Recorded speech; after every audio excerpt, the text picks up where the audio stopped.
Hola, ¿cómo están? Somos Reacción Jurídica y en esta oportunidad, para la Universidad Continental, vamos a hablar lo que es el artículo 2, inciso 10, el secreto a las comunicaciones, un derecho fundamental.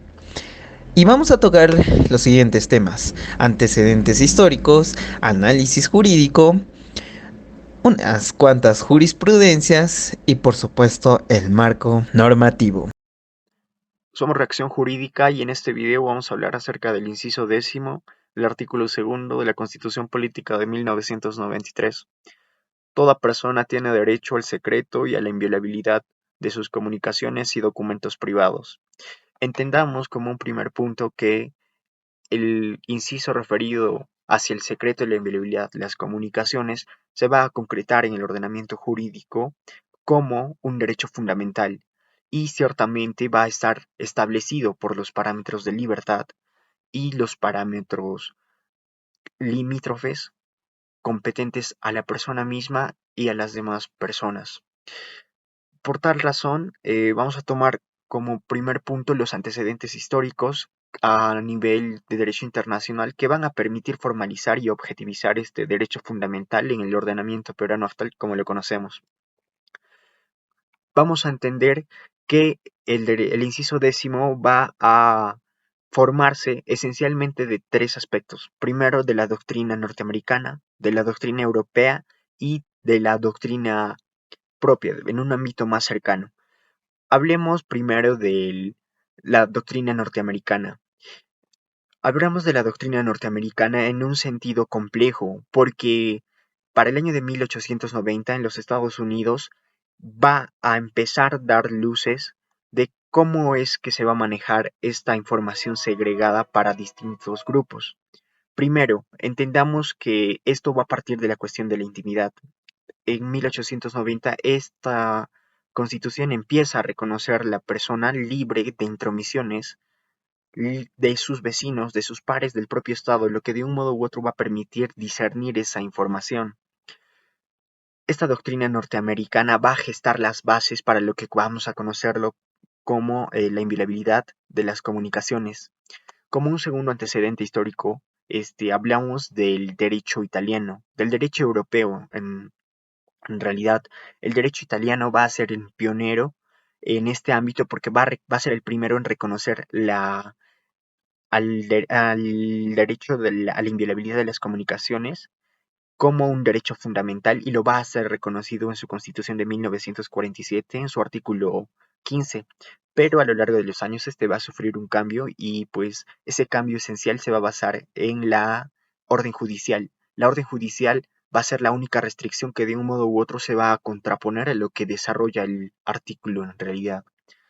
Como pioneros dentro de la doctrina europea hablamos del derecho alemán y del derecho francés. Ambas legislaciones ya reconocen en su doctrina la perspectiva de que el derecho a la inviolabilidad de las comunicaciones es un derecho fundamental y que la única contraposición a ello va a ser el mandato motivado por el juez. De un modo u otro, el jurista Abad Yupanqui, de quien recolectamos la información y la sintetizamos, nos habla de esa visión macra para que lo entendamos en nuestro ordenamiento jurídico.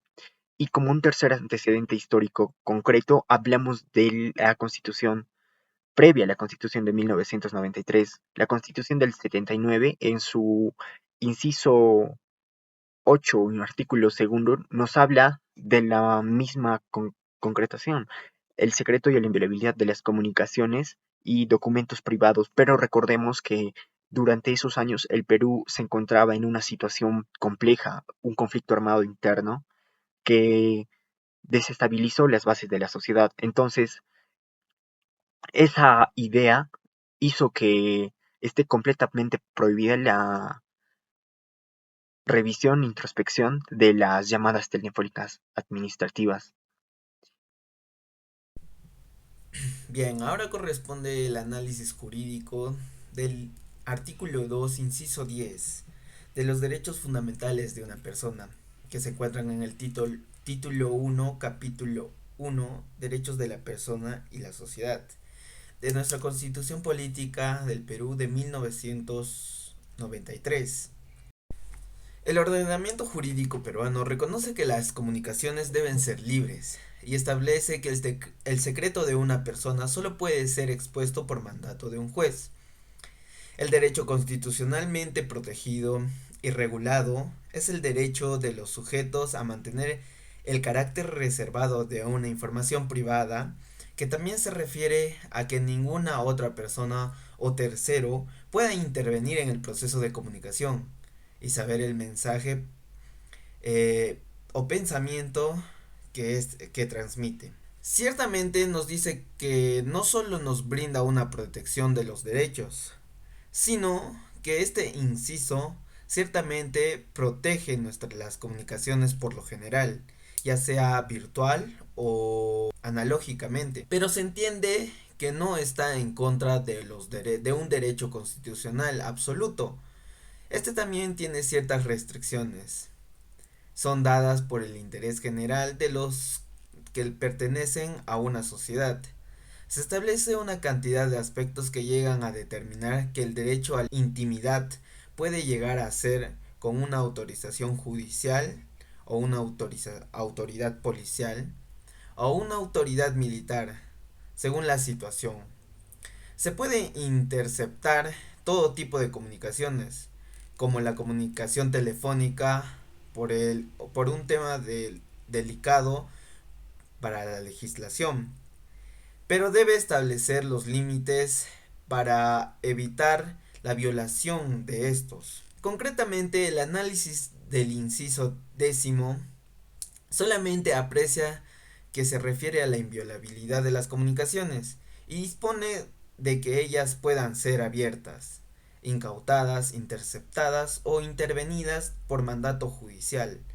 No obstante, cuando se interponga una norma constitucional, esta no puede efectuarse de manera aislada, sino integrando valores, derechos y principios constitucionales, como por ejemplo la seguridad jurídica, el debido proceso y la proporcionalidad. Hablando sobre jurisprudencia, en este caso podemos apreciar de que se presentó por el despido irregular de un trabajador de la empresa de correos Serpos, al cual se le había encontrado enviando emails con un contenido pornográfico, ya que fue un trabajador de recursos humanos quien lo había descubierto, pero claro, y sin su consentimiento había revisado los correos del titular. Y por eso el Tribunal Constitucional declaró esta demanda fundada y dispuso retorno al trabajador, ya que consideró que la manera que se había obtenido estas pruebas era violando el artículo 2, inciso 10 de la Constitución, donde protege los documentos privados y los preceptos anteriormente se señalaron como un efecto legal. En otro caso podemos apreciar también de que se presenta con una estudiante de escuela militar en la localidad de Chorrillos. Ella presentó una demanda de amparo en contra de una resolución administrativa en la cual se les separa de la escuela militar de forma definitiva y se sustenta que el alumno había incurrido en una falta disciplinaria de la escuela que consistía en mantener relaciones sexuales y amorosas fuera de la escuela con algún estudiante de la escuela militar, o sea, su compañero. Y por eso el Tribunal Constitucional consideró fundada la demanda y dispuso que se reincorpore a la alumna porque aseguraba que la manera que habían obtenido esa información no fue constitucional, debido a que el celular había sido retenido en la puerta según reglamento y el capitán decidió leer un mensaje que llegó al celular de la alumna. Entonces ahí también estaría violando la privacidad. Y aquí mencionando ya que dicho reglamento de esta escuela militar solo permite la retención más no la incautación del celular, ya que la alumna nunca había autorizado de que se revise su celular y es por eso que recae en una violación de los derechos constitucionales.